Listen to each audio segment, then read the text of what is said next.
This week in comic books, Dark Crisis #1 comes out.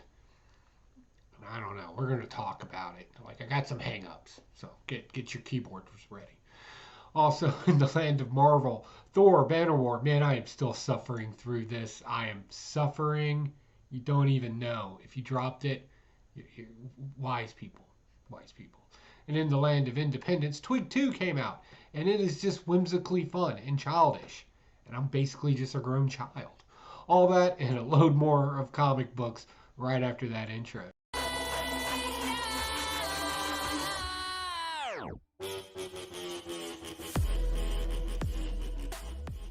Hey, what's going on, you wonderful weirdos? Welcome back to Poke and Joe's Comic Book Review. If this is your first time here, basically I'm a middle-aged man that's kind of a child, and I like to read comic books and then talk about them. So feel free to use the comments down below if you have anything to say about anything we saw this week, or if I'm missing something and you just want to hear one of my snarky reviews on it, definitely let me know in the comments. So let's kick this off with Dark Crisis. I got this 1 in 50 beautiful Stephen Beach cover right here. I really like this. I saw the 1 in 100, but they didn't have it for sale. But yeah, great cover. It's just a cool cover. I always like this kind of stuff where the darkness leaves the person or enters the person. I always like that concept. Now to the bad news, right? So, Future State spoiled this story for me. I have a problem with it, and the problem is that the book's a dirty little liar, right?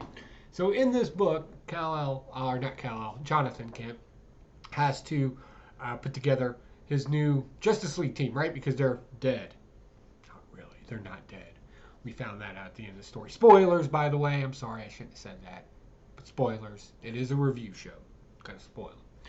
But, so yeah. So he's going all over the world, picking up his teammates. And, of course, he goes to Brazil to see the Brazilian Wonder Woman. Who, by the way, Mama got the jiggles, right? And she's like, nah, I got my own problems here. I'm isolated here, taking care of the problems here, right? And there's a whole thing to that makes sense. But we know that that's a dirty little lie because if you read Future State, you know she's on the team. You already know. So I guess maybe a portion of the story is going to be explaining to us why she joined the team, which fine. If that's another thing you want to slip under there or maybe add it to another story, that's fine. I'm really kind of wondering what this team does. Now, it looks like they have a very fun team, and we also know from Future State that some of these members aren't there anymore. So we may be dropping some more bodies here and there as the story progresses through. But I like this because there's a level of maturity to this that we're seeing with Jonathan Kent. As he's trying to find everybody and he tries to talk to Black Adam, like he's trying to be the guy, right? The guy that puts the team together, right? And, well, Black Adam's not very impressed with him. He's like, nah, I got my own stuff to do too, right? This is very common inside of a crisis. You'll see this kind of stuff happen. And not to bring up a weird subject, but like when war, conflicts, or something like that happen, you generally find out real quick that like certain areas kind of lock down and take care of themselves to the point where they won't even let like other neighborhoods in there. This is an actual thing, especially in villages and stuff like that. It gets kind of creepy. There's a mentality. Maybe it's something that we do as a species, where you circle the wagons, right, and kind of protect yourself, nothing in, nothing out, and just try to lock everything out. I think that's an odd concept, but it's definitely happening in this book with certain characters, and I like that because building a team is not easy. It's game theory at the end of the day, but yeah, I think Future State kind of spoiled this for me. I'm kind of hoping that something interesting, because I don't want the whole story to be about team dynamics and how to build a team and the requirements of it, right? We should have some sort of cohesive comprehension of that at this point. I kind of want to get more into the actual story of it. That's why I pick up this book, right? So I don't know. What did you think? If you read Dark Crisis, is it kind of, and you read Future State, is this like first issue just kind of a waste of your time for you, or did you get any value out of it at all? Let me know in the comments down below. Next, Dark Knight Steel. Oh, you know, your boy Pocan loves a good Arthurian story, medieval monarchies, the whole 9 yards. This is coming by pretty smart. And this one, our Prince Wayne, right, Batman, right, kind of runs into the Teen Titans. And Teen Titans, of course, were powered beings, and this was something that, at the time was outlawed, right? It's kind of like a segregation type of thing, right? So it's really weird. But he finds out, now that he's superpowered, he is a thing that was, his law at that point. So now he has to step in. He has to team up with them against two, well, the Ra's al Ghuls. Well, Ra's al Ghul and Talia al Ghul, I should say. Also, an interesting twist in this is Ra's al Ghul is also the demon, right? He did the whole poem thing and changed into the demon. Beast Boy can change into a freaking dragon, right? Cyborg, I kind of wish they would have done something different with that, because it was looked like Cyborg, where it's like half face, but it made it look like armor, so it doesn't make any sense to protect half a face unless it's disfigured. I don't know, that was awkward to me. And yeah, there were some snarky lines in here, to put people in their place, but that's what you do with Mean Girls. That's all that really was. But for the most part, I'm really enjoying this because Prince Wayne just found out that the war is kicking off, right? You remember some bodies were dropped a few issues back. If you haven't read it, go get on board with this, right? And the war is kicking off, and apparently the Amazonian women are not siding with who, some people thought they were going to side with. So what is the conclusion of this? I don't know. I know we're on issue 7. We got 12 issues of this, and I'll be honest with you, oh man, I wish I could just buy them all at one time right now. Just call somebody and just send them directly to my house. I've been enjoying this. Next, Batman Killing Time. Another book I am just absolutely loving right now. I'm so into this book. I understand this not everybody's type of storytelling, right? But let's just call it a linear story for a second. Would you still consider it bad? We have this new character, the Help, who's like Mr. Cool Guy, assassin, but kind of level-headed, right? Well, him and Batman team up because they both got to go get the same thing, this MacGuffin, this magical stone thing. We also find out just how long, we kind of get an idea of how long the Help's been around and why he kind of knows everything that, well, basically Batman knows about fighting styles and everything else. Because he's been around that long. This is an old dude. I don't want to say, but I'm going to go ahead and say, let's just say he's an 80-year-old man. He's still fit, right? I love the back and forth in this. I love the Riddler always having a plan when somebody else thinks that they have an end plan. I call them aha plans. It's like you set up a bunch of things so you can get your aha moment. People do it in arguments all the time. They'll ask a question so they can have a snarky comment, so they can have an aha moment, right? It's horrible arguing. But we have two people that are functionally doing this in an environment to get the one up on somebody. And let's just go ahead and say it. You're not going to outsmart the Riddler, right? That's probably a handful of people, right, that can do this in DC's universe, right? So, yeah, that happened in here. Really good stuff. Man, yeah, just read it. Just read it. It's so good. Next, Savage Avengers #2. This is kind of a mess. I like the characters that are in it, and I like the stuff they're doing. I like the idea of Deathlock and a barbarian, right? Tech versus savagery. Hence the title, right? I like it. I really liked it when Deathlock is not only this technical being, but he's also kind of savvy with primitive skills. He made his own black powder in here, and the chemicals that they were using to make it were right? I love the blacksmith the gun, which is kind of weird to me. I don't know why that was, blacksmith a gun because you need precision. But I'm not hung up on it, right? You can tell that there's some old school knowledge there. So I really liked that. What gets me confused about this is this Weapon H character randomly turns into the Red Hulk with wings. He kind of looked like Harpy from the Immortal Hulk run when she was red with the wings. You know what I'm saying. Just randomly, and the most lamest excuse ever. I think the writer just wanted the character to fly or something. I don't know why. That was a nothing burger there. So they're stuck in the past. The people in Conan's land don't like them. You got Deathlock chasing everybody down. So what's my hang up with this story? It just seems like a big muddled mess of a bunch of people doing a bunch of things, right? First they were all separated and the story was kind of spaced out a little bit. And then, in the middle of the book, they're all together and they're all fighting and everybody's doing something different. And at some point they're just saying words. It seemed like to me. It just seems like a mess. Um, and that just may be a reading style of mine. Maybe I like my things spaced out. Well, I do. I kind of like things kind of laid out, spaced out. When everything starts getting crumbled together, it's kind of hard to focus on something for me. Um, and I think that's my big hang up with this. But for the most part, it's not a bad story. I just wish it was a little bit more, not so, I don't know how to put it, just clustered.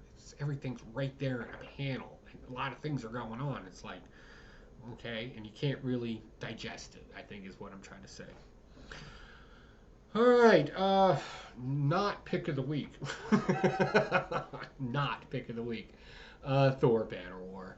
I, I, like, you don't want to get insulting when you review something or tell somebody, right? Because somebody's putting their creativity out there, and it's up to us to consume it and decide if it was worth it or not. So this week, this wasn't worth it for me. I'm not digging this whole spaceship Hulk thing now. I'm not digging the whole Thor turning it into Hulk for some random reason in the last issue. And then this is just them fighting it out. It was kind of interesting that Thor Hulk could break the Bifrost Bridge all of a sudden. That's not unusual, though. There has been storylines where Thor has broken the Bifrost Bridge before with Mjolnir and crushed it, right? Into this, I guess they wanted their Captain America moment in it. Guess who was able to pick up Mjolnir because Odin blessed off on it? That's right, Hulk. What? Right? And in the middle of all this mess, right? You got Tony Stark, who just had his Hulkbuster 2.0 suit demolished. It just seems like this book's going for a lot of unnecessary action in it, just for the sake of saying you put an action in something. I think that's great. I think I love action inside of a comic book, but if it's just happening to happen, that doesn't make any sense. You know what? It kind of reminds me of a bar fight. It really kind of reminds me of a bar fight. Because, you're in a bar, you're drinking a beer, some guy gets drunk, he's got a problem with you, now you got to fight. Right? No real context to the story. The guy just wants to fight. And then he gets violent for like 2 or 3 minutes, and then it's over. If 2 or 3 minutes. I've never seen a bar fight last that long. I don't know. But, yeah, that's what this kind of reminds me of. Banner Wars should just been called Banner Bar Fight. That actually would have been a cooler title. All right, moving on. Twig. All right, it's no secret. I liked issue 1. I like issue 2. I get it. People can say that this is just a generic quest story in the guise of Never-Ending Story, The Labyrinth, or whatever. And I have to say, yeah, because that's what makes it good. Those were fun movies where there was a moral to a story, right? And in order to discover that moral, you had to go on a quest, right? And that's what our character has to do here. So this crystal that they mined, they take it to the guy that tells them where they got to take it to, right? But because that dude's dead, they end up saying, all right, we'll just figure it out on our own, pop the crystal into their little machine thingy, and they get a version of a hellscape that they perceive that they have to go to. The problem is because they didn't know what they were doing, they end up breaking the machine, right? Which in turn breaks the crystal. So now they got to go find side quest, right? Right? Now you got to go on the side. Every quest story has a side quest. So our side quest is to go see this crystal mancer guy who hopefully can fix the stone. He shows up, or they show up to him. It's a creepy looking character. And he's like, oh, this is a very special rock, right? Like, this is the last one we have to do. So apparently these stones have some sort of bonding connection to keep the world together, or the universe, or some sort of tether, right? So we finally learned that these things aren't just some spiritual woo-woo thing, right? These things have some sort of legitimate meaning to the characters in the story, which I thought was good. I was hoping that they would clarify that. And he's like, yeah, in order for me to fix it, side quest, you got to go get these other parts. And I'm like, I could see where somebody would get annoyed with that. Side quest, and then eventually you come around. It's kind of like a Lord of the Rings type thing where everybody's just walking all the time. But I like it in this context because we got our first memory of Twig and his father, right? Or not his first memory, but we saw his first memory. We got that, and it seemed like, okay, like there was some sort of value that was trying to be bestowed upon the son, and he believes he has to be exactly like his father instead of just doing the job the best he can. And I kind of hope that that cleans out on the side quest, right? So when he gets to his original quest, right, we get this kind of streamlined, good versus evil or whatever, or the accomplishment. I hope it goes that route. And given how Scotty Young writes, that Middle West, well, just anything he writes, really. They always kind of have this kind of quest, whether it's emotional or not. I like it. I like it, and I see this as being a good lesson. So yeah. Next, oh man, these two books. Okay, first one we're going to talk about is The Ward.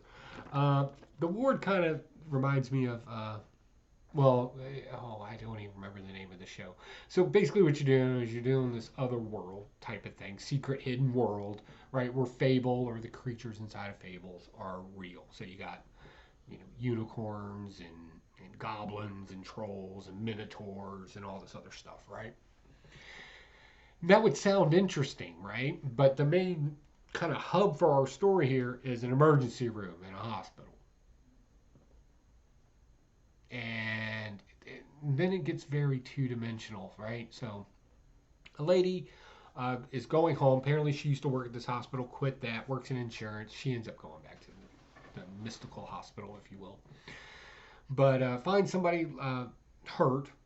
A normie, we'll just call them normies, humans, right? Is trying to help, right? They get him to the magical hospital through the Hard Work Express 9-3/4 walkway or whatever. They go through a wall, right? They get there, and like she's got a big gaping hole in her side. It wasn't from a knife, coincidentally, right? After they're trying to figure out how to fix her and everything, a minotaur comes in with a missing horn, and I'm like, she got stabbed by the horn. These two ran into each other, right? But everybody's dumbfounded. Like nobody else even thought to put this together. And I'm just like, we ran, sure shit. That's what happened, right? Some cool things about iron in here affecting, mythical creatures, which would make sense to some degree. But for the most part, it's just boring. It's boring. The big surprise twist wasn't a surprise twist at all. And the kind of tropes that are popular today were very significant in this story, like mean girl snarkiness type stuff. And I'm just like, and of course, the dumbass guy, right? And I was just like, I don't really like this. I don't think this puts either person, or yeah, it doesn't put anybody in a good light. It's just kind of just miserable people. I don't know. Did you read it? Let me know. Next, okay, ETER, right? Again, another hospital book. And this one kind of deals with hospitals. So this is 3 science fiction stories. This is something that used to happen a lot in science, right? You get a bunch of small stories inside of a comic book. And AWA Upshot is doing that again by launching this comic book. And this one's kind of a medical theme to it. Ambulances, doctors, the whole 9 yards. The first story was, it was okay. It wasn't terribly bad. Did talk about an infectious disease giving people paranoia, right? Even though at first it was coming off as these 2 individuals, right, having, let's just say, bigot problems with a species of ants there on this particular planet, and they were just shooting them or whatever while they were just trying to be hardworking miners, right? It came off that way, but come to find out, it was really just a virus that was on the planet that was just infecting everybody. I thought that was kind of, oh, I see what you did there. You were going to do the, oh, y'all are just dumb rednecks that don't understand, to you're actually infected with something. I was like, that's smart. That was pretty smart. I'll give them that. The next story, this is where things get weird. It's about a hospital, a director, loads of drugs, like a fear and loathing kind of situation. But then it turns out somebody just wanted to make a documentary off of the director, right? Like an gotcha moment. The last one, I'm not really sure what we were trying to prove into this story. Again, it's another ambulance type story. They got to get a heart from point A to point B in space, And they got to get there quickly, and the guy's popping pills to get, you know, edgy and awake, right, to get through the asteroid fields and everything. And he shows up with the heart, and doctors take it. 2 days later, he asks the doctor, and the guy's like, yeah, the guy didn't make it. The end. Now, there was some dialogue in the background in the narrative box that was like, hey, there's no such thing as saving a life. That would include some sort of miracle. You're just prolonging life type of thing.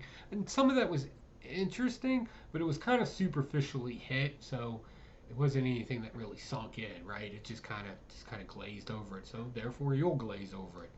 But the great thing about these kind of books is that you're going to get a different, well, I assume, at this point. You're going to get like a different sci-fi story each time these things come out. So I would definitely pick up. I like a good sci-fi story. I would pick up some more of that, as long as they weren't like follow-ups to these stories. I would like a variety of this. So that's my haul for this week. So what's going on? What's going on? Got almost finished with an Evil Lair project where I had my two favorite henchmen of all time, my niece and my nephew. We did a Comic-Con. We bought some posters. You saw that haul video, and we went ahead and we made some frames for them. So that was kind of cool. I've been wanting to make frames for a while. I've never made a frame before, and they helped, and they did a good job. So that video is going to be dropping at the end of the month. Probably drop the promo sometime this weekend or next week. I don't know. Just hit the notification bell over at Evil Lair Projects and Builds, right?